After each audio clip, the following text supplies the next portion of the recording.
Hello everyone, I am Sibulele Mtongana from Talk of the Town, and I am here with Athol, Trollip, the chairperson of ActionSA. We are going to discuss the manifesto of ActionSA and talk a bit more about ActionSA and how it will fix South Africa. Hi Athol. Hi Sibulele, how are you doing? I'm good, how are you? Good, please excuse me, I'm very informal, but it's summer and it's election time and you've got to be in working gear to work effectively. Yes, I understand. So we'll be speaking a bit about your manifesto, and the first thing I saw when I did open up the manifesto was the big sign that I could not miss that says only action will fix South Africa. So can you tell us a bit about that and how that came about? Yeah, that's an amazing observation, thanks very much. So we basically have one slogan as a political party, and that's let's fix South Africa. And what I love about it is that it's inclusive. It says let's, which means all of us fix South Africa. And that also implies that there's a lot of things that have been broken in South Africa. You can only fix something that's broken.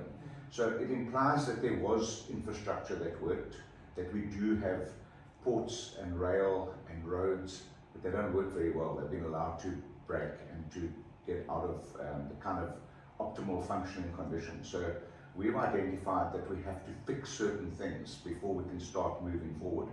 And then when you fix something, it requires action. Yeah. It's an important part of doing something. So action is the base word. It's also the base word of our party's name. Action South Africa, let's fix South Africa. And I think it's driven mainly by our president. You know, he's a Mr. Action Man. He's quite an inspiration to work with.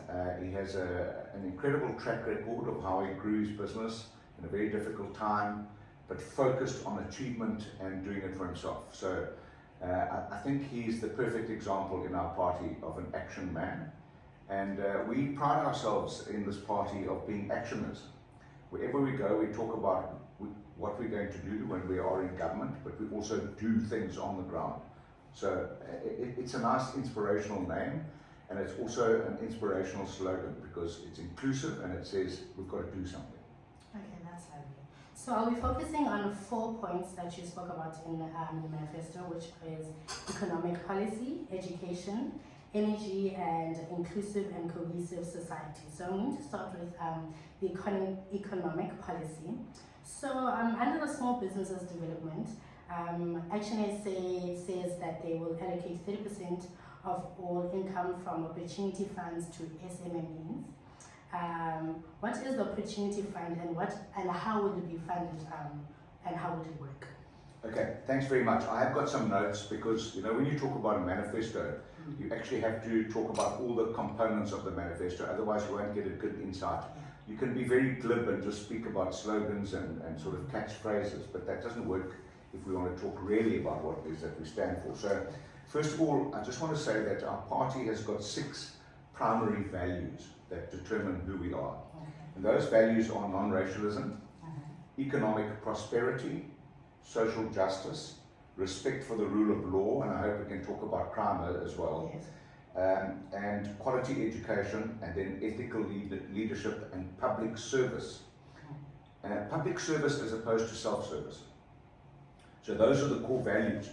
So in our main policy offering and in our manifesto, we talk about 2 things about the economy. We talk about economic growth and we also talk about economic justice.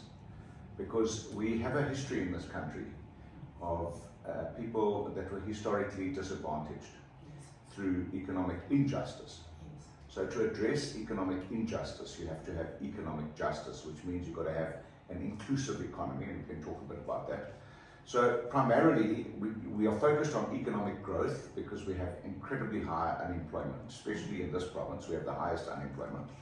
And tragically, we have the highest youth unemployment, nearly 70%. So we have to grow the economy, but we also have to take into account that we have a history that has to be fixed. So let me, if I can just talk to some of these points, and then you, please, I'm welcome to interact and ask follow-up questions. So we're very focused on supporting business initiatives and innovation because Herman Mashaba started as a small businessman and he did really well. So it can be done, and we use that as an example that we can replicate. we are not going to succumb to the debilitating labour and trade union partnerships like the current government have with COSATU, because it becomes job destroying. Because trade unions only look after the interests of people who are in the job. They do not look after the interests of the unemployed. So we're very careful that we are never going to have our own trade union. I was at a meeting recently where someone said, so where's your trade union? I said, you'll never see a trade union in ActionSA. We respect the fact that you can have trade unions. If you work in the media or you work in education, no problem, you can have your trade union, but it looks after your interest. It doesn't come into the media room, and it doesn't come into the classroom, and it also doesn't determine economic policy because it's destructive. So I'll talk a bit about the Opportunity Fund, where you said quite correctly that we will contribute 30% of the income from the Opportunity Fund for entrepreneurial funding. That is, we focus on supporting entrepreneurs to make sure that they're successful, because essentially you don't want everyone to be a job seeker. You want people to become job givers and job makers. So entrepreneurs become just that. First of all, they employ themselves, then a family member or family members, and as their business grows, they then employ other people. And then you break that dependency cycle that we have in South Africa, where everyone's running around looking for a grant. So we also want to target investment into this country, both local and international investment. So we will reduce the capital gains tax, because it's counterproductive to have high capital gains tax, because it prevents investment. We want to lower capital gains tax so we can attract investment. So if I can talk a little bit about the economic inclusion and then come back to economic growth. So economic inclusion deals with economic justice. We believe in inclusive economic empowerment. We will have an Inclusive Economic Empowerment Act, which is completely different to broad-based black economic empowerment.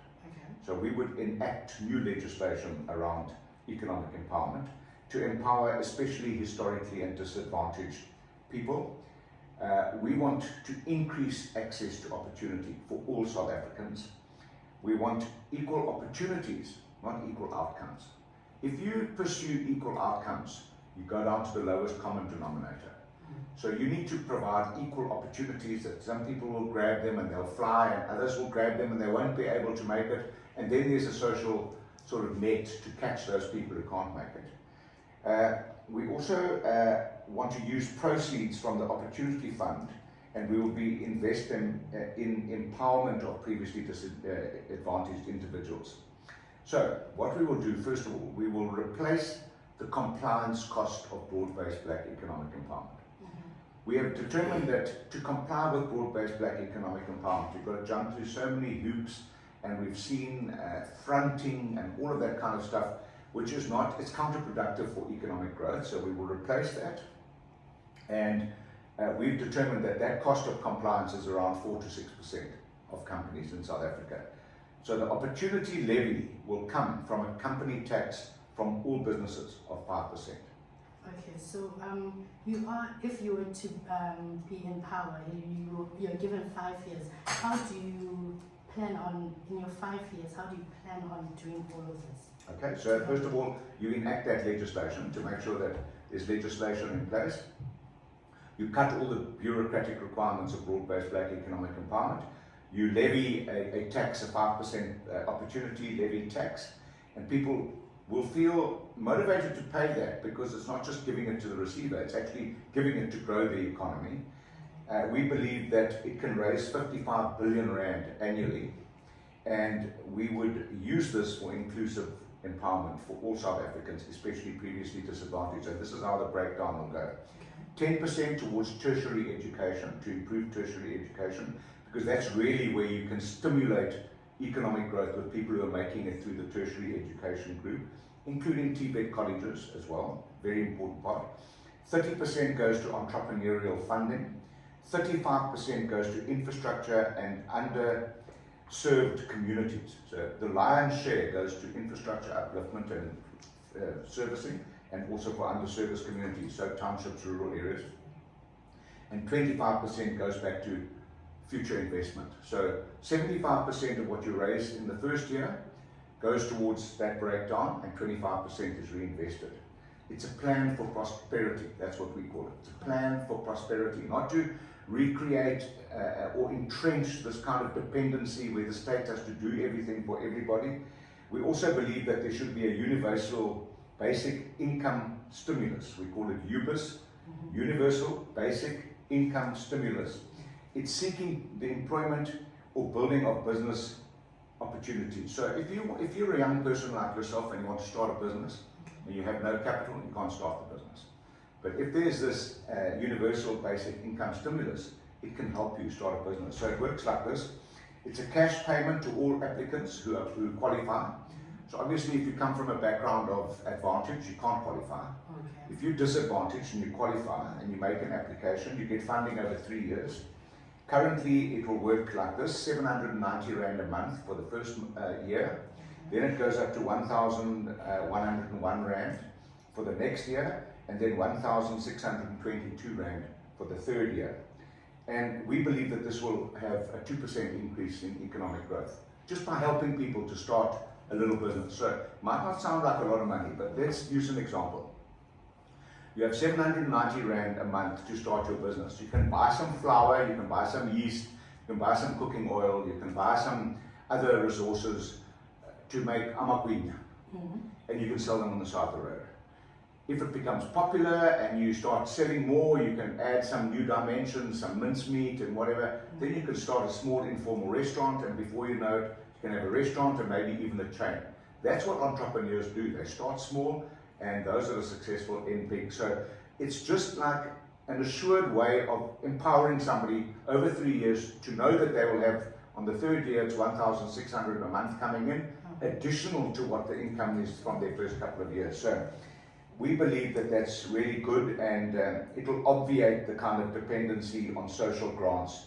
We want to seek to eliminate the broad reliance of people on social grants. But what we're saying is, if you create jobs and opportunity, and more people are in employment, or they're having their own entrepreneurial enterprise, they don't depend on social grants. So you can have less people on grants and give more to the reduced number of people in grants. So to illustrate that, we have a president who breastbeats in Parliament and says, 30 years ago there were 8 million people on social grants, and now 4 million, and now there are 28 million. That's going the wrong way. We would like to see and celebrate every single year when there are 1 million less people qualifying for social grants. So we're saying we want to break that dependency, but we want to give more to those who are dependent. And as you empower others, there's more left and more of the cake to distribute to the others. So I just want to go back to economic growth. I'm sorry I talk a lot, but I think it's important. So we believe in reclaiming, revitalizing inner cities. Herman Mashaba made his name as a mayor because he claimed hijacked buildings. Yes. He gave them over to the private sector. The private sector developed them, fixed them up for social housing and mixed affordable rental opportunities for business and social housing and whatever. And we believe that our factories that are all just standing derelict and unused, that they can be better used, give them to entrepreneurs to use the factories that are there to promote business. And we also want to empower the informal economy. If you don't invest in economic infrastructure, we're never going to grow this economy, and even the informal people, because if your roads are unpassable, if your ports are inefficient, it makes everything more difficult and expensive. So even if your rail system doesn't work, everything has got to be transported by road, and it's much more effective to transport stuff by rail, especially bulk commodities. And then we have to improve community safety. If your community is not safe, you can't do business. So you've got to have a safe community in order to be able to do business effectively. If your business is being robbed every day, or worse, if you have to pay protection money to people who threaten your business, you're going to go out of business. I've seen it in Umtata. There are filling stations that are closed right on the main route because the protection racket became too expensive, so people just closed the business. Construction mafia under broad-based black economic empowerment has brought the economy to its knees, and that has been during this government. This government is the reason for the construction mafia and the protection rackets that are going on. So we have to improve community safety. So I just want to speak a little bit on the hijacking of buildings. So obviously the people that are living in those hijacked buildings don't have anywhere else to go. So what will become of the people that hijack the buildings? Is there a plan for them to get them housing, or what will become of the people that have hijacked the buildings? Okay. So look, there are a whole lot of dynamics in that regard. First of all, people that live in hijacked or derelict buildings are people that have come from somewhere. They either, in the South African context, come from the rural areas where there are no jobs and pervasive poverty. So we've got some of the highest urbanization rates in the whole world, because people are running away from poverty where they live on land. And everyone's talking about land in this country, but the land in the rural areas is unproductive. It's not being used effectively. An example of that is the people of Zimbabwe. People of Zimbabwe own their land. It was taken away and given to Zimbabweans. But half of Zimbabwe lives in South Africa. Why? Because if the land's not productive, it can't sustain anybody. So we need to ask ourselves, first of all, are these people that are living in these buildings South African? And if they're not South African and they're illegal citizens, they must go home. We're very unambiguous about that. We don't have to look for accommodation for illegal immigrants. They must go home. If they're people that come from the rural areas that are looking for jobs, one of the conditions of private sector partnership, where you expropriate that building, you give it to the private sector on condition that they build social housing and rental options so that people can rent at an affordable rate in the middle of the city, which I think is what was so clever about what Moshaba did, because the reality in South Africa, because of spatial apartheid geographical planning, is that poor people live the furthest from job opportunities. So poor people live on the periphery of cities and they have to travel to get to jobs. And in South Africa, poor people pay up to 45% of what they earn to get to work. Now I'm telling you that, let's say advantaged, affluent people, if they had to spend 45% of their income on transport to get to work, they either move their job or move their house. But poor people don't have that opportunity. So if you expropriate those buildings, repurpose them, and make affordable rental opportunities available for people who have no houses, that's the one way you address it. The other way to address it is that you need to ascertain whether these people don't perhaps have multiple houses, because what we see in South Africa is many people qualify for an RDP house, they have an RDP house, and then they let it. It's their business. Then they go and live in a shack that they build, or go and live in a vacant building. So we need to bring law and order back into South Africa. You can't just go and occupy buildings. And the other thing is that there are landlords in many of those buildings. We've simply taken them over, break the law, don't pay rates, put people in there, force the owners out, and they're running their own business with somebody else's property. So that's not allowed either. You can't run your own business with somebody else's property. Okay, so now we're moving to energy. We obviously know that lack of energy, well not lack of energy, but the load shedding situation in South Africa currently. So ActionSA plans to provide low-income houses with rooftop solar panels and solar geysers. So how do you plan to prevent the theft and vandalization of all these infrastructure in South Africa with the current corruption? Okay, so if I can answer that, the last question first. Okay. Theft and vandalization of infrastructure in South Africa. We believe that we will, with regards to crime and justice in this country, we will make it a capital punishment to vandalize or steal public infrastructure. So if you vandalize a rail line, or a library, or a community hall, or you steal overhead cables, it'll be a capital crime, not in that you'll be hung, but that you will receive a very severe sentence. So that's the first thing. We will bring back law and order in this country, and sentences will be commensurate with the crime that you commit. And we will start with politicians. Because in South Africa at the moment, politicians who are in charge of government get away with murder. We've got the current situation of the Speaker of Parliament. She now wants to interdict the NPA and the Hawks from prosecuting her. How on earth can that be? if you have allegations of bribery and corruption against you, you should be charged, you should appear in court, you should be prosecuted, and if found guilty, you should be sentenced to jail. But what we've also seen with politicians, when they are found guilty, they don't go to jail. Jacob Zuma, in case, is perfect. He's been found guilty of a number of crimes, went to jail, I think, for a couple of weeks, stayed in hospital, and then was remanded. I mean, his case was pardoned. We can't have that. So you've got to set the example from the top down. So public infrastructure belongs to us. So therefore we need to look after it. And also we believe in ethical leadership and integrity. So what that means is if somebody does something wrong, we don't have the right to turn a blind eye, especially if it's one of your colleagues. So first of all, we don't believe that people will steal rooftop solar infrastructure off in private homes, because people look after their own private homes. But if there is somebody jumps over your wall at night and steals your, we're hoping that because we have more police in vulnerable communities, we will put more police in vulnerable communities, that they will be caught, because it's quite bulky infrastructure, solar panels. You can see if somebody's walking around with a solar panel at night, they haven't just bought it, they've taken it. So we also want to make sure that we establish a decentralized energy market.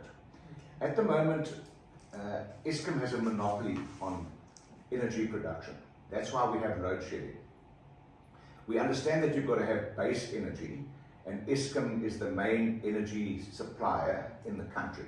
But we also believe you can decentralize that. You can, stimulate independent power producers in the private sector to generate power. You can have privately built small energy grids locally. So, for example, you can have a micro hydro facility on a main river in this country, and you can even set up a distribution grid to a small town or a business community where it is an independent power supply that is sustainable with its own mini grid. And because that becomes a business. So you stimulate the investment into that business, and then the users pay the person who's providing the energy. So you have more people providing energy, so there's less reliance on one big monopoly. And we've seen that Eskom's not a really good monopoly. It used to be the best energy provider in the world, which was something quite unique for us and something that we can be proud of. But the world is changing, and solar and other innovative, sustainable energy sources are becoming the new norm. But we do believe that we have to have some reliance on coal for a number of years whilst promoting sustainable alternative energy. So we've also reduced demand on the major grid or base load requirement if we have more energy being supplied in a decentralized fashion. So universal access to rooftop solar for poor owners is what you mentioned yourself. And that can be done through the state subsidizing or paying for it. Because if you put solar geysers or rooftop solar provision onto poor housing, many poor houses in this country, households, get indigent water and electricity supply. So you get a free basic allowance. So if you're putting energy on, supply on the roof, then you don't have to give from the main base load. So it's just obviating the requirements. And also solar innovation has been amazing. I mean, the advances have been incredible, and we have the best climate in the world for solar production. So we believe that we will manage the shift to renewables responsibly, because you also can't just suddenly do away with the whole coal-fired energy establishment, because the Northwest and Mpumalanga would go out of business. I mean, they would have massive joblessness. So you can't just create joblessness on the one hand and energy on the other. They've got to be integrated and managed. Okay, you spoke a bit on the high unemployment rate in South Africa.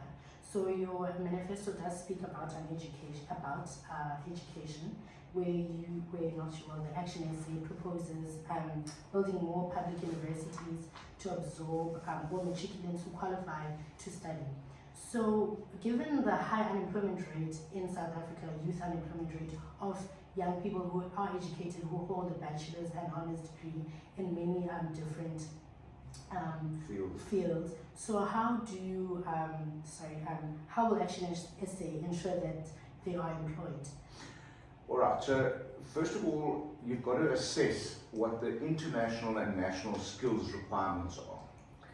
Because if you just pursue a tertiary education-based educational model, where everyone goes to university and studies for a BCom or some degree that's not relevant, you are going to end up with a lot of unemployed graduates.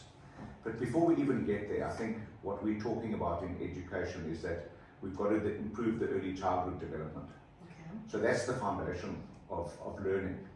So early childhood development is crucial.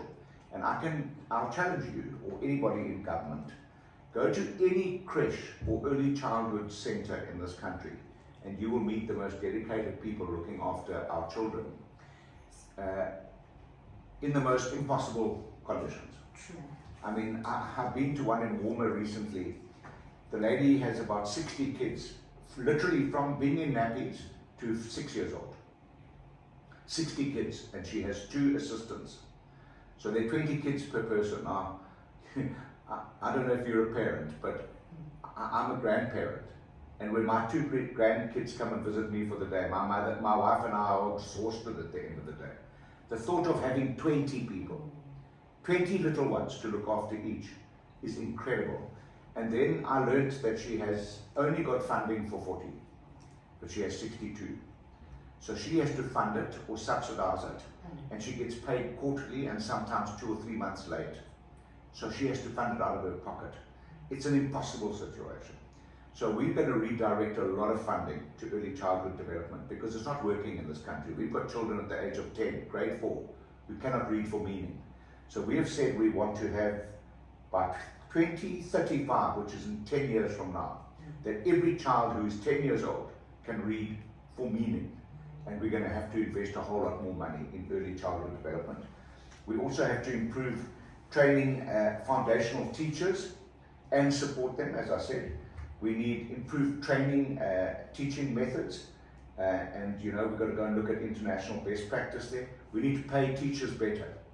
Because if we don't pay teachers better, we're not going to attract the best teachers. We've got to go into schools and inspire the best minds to become teachers. Not the people who can't get other degrees. Okay, so we need to sort that out. We need to better use technological tools, laptops, software, tablets, focus on digital tools to improve maths. You can have games that are kids deal with digital stuff so easily, but you can use those games to stimulate maths. Reading for meaning as early as possible, as I said. We also need to stimulate and facilitate parental reading support. So to encourage parents to read to their kids at night. So they're not only reading to a teacher, that they're reading to their mum and dad and that they feel proud that they can read. Excuse me, and then we are, and I've written it in bold letters here, we're very determined that we're going to reintroduce school inspectors. Same for early childhood development. So inspectors will appear at the school unannounced to check if the teachers are in the class teaching, and if the teaching environment is satisfactory, and whether the early childhood development facility is actually teaching children foundational reading and counting skills. If they're not, they don't get their funding. It's as simple as that. And also, as I said, no unions in the classroom. And then to get to the final point about what you said, we believe we must have curriculum reform. We must identify where are the areas that we require young matriculants to go into to study. So at the moment, all the TVET colleges are sort of dysfunctional. Agricultural colleges are closed down, nursing colleges are closed down.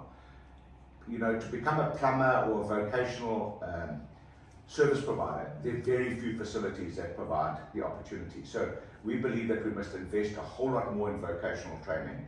We need to identify the fields where people need to go and work, and then invest heavily in those fields. Because there's no reason that you should feel ashamed because you're studying plumbing or carpentry or whatever the requirement is, nursing, farming. Those are all important parts of the economy, and people need to be capacitated to do that.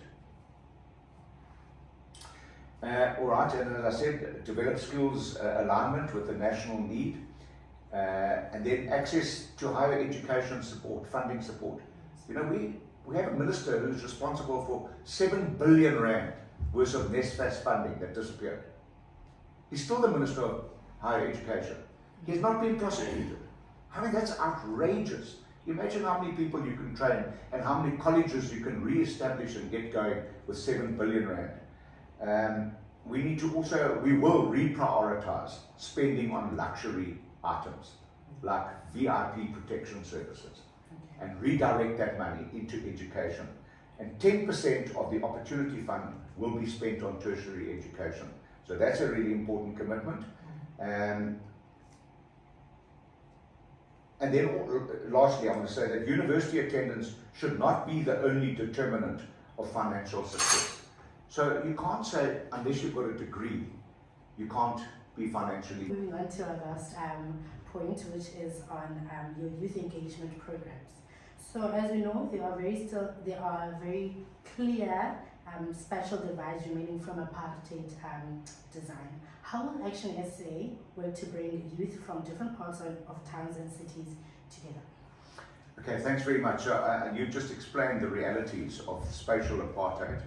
That means communities live in different places, but that's not only unique to South Africa. All over the world, different communities live in different places. They say birds of a feather flock together, and that's what happens.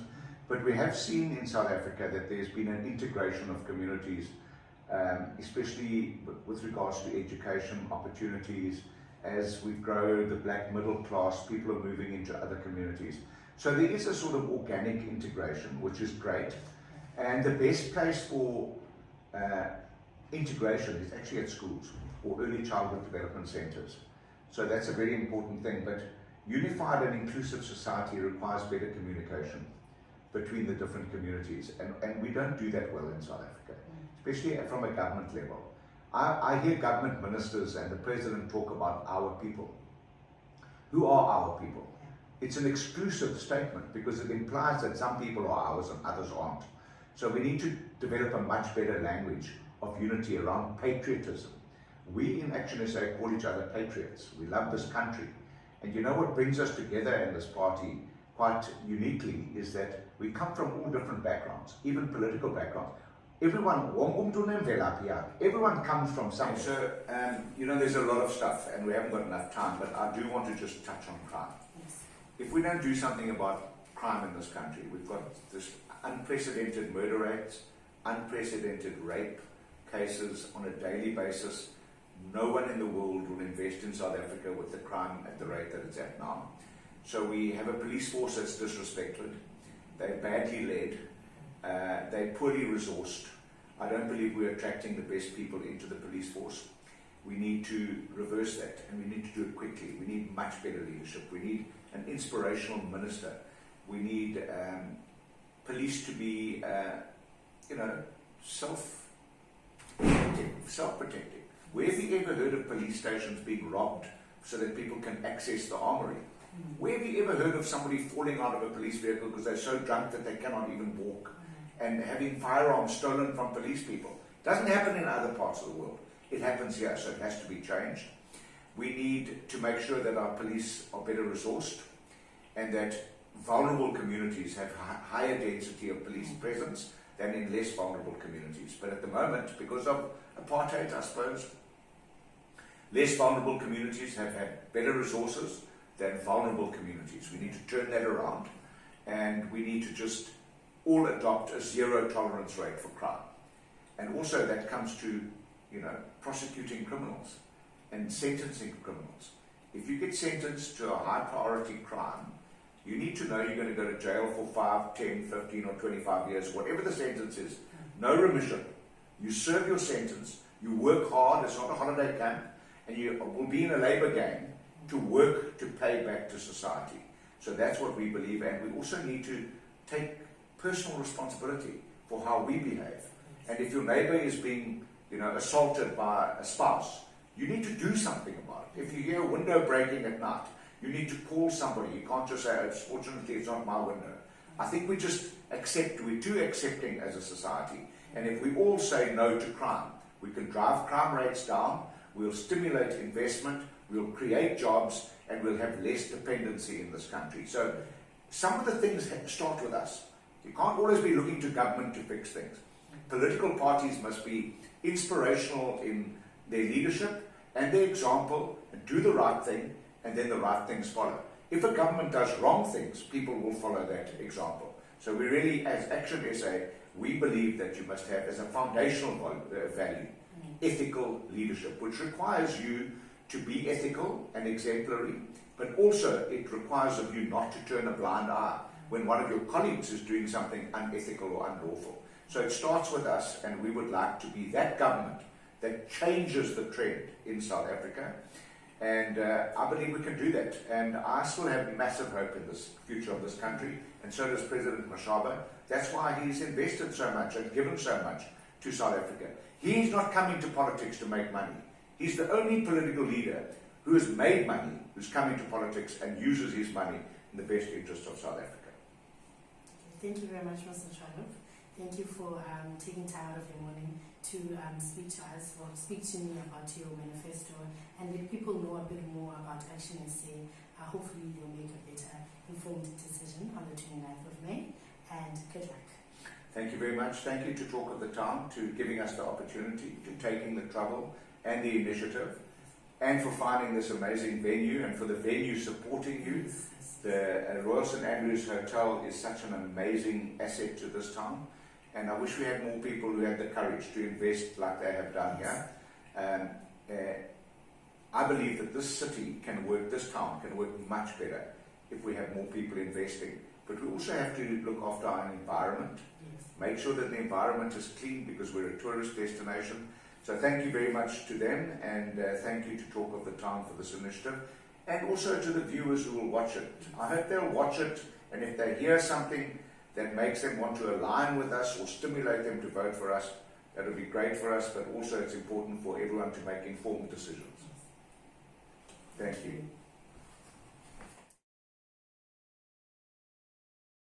The apartheid government, what they did, and was a good thing they did, because my father came from that.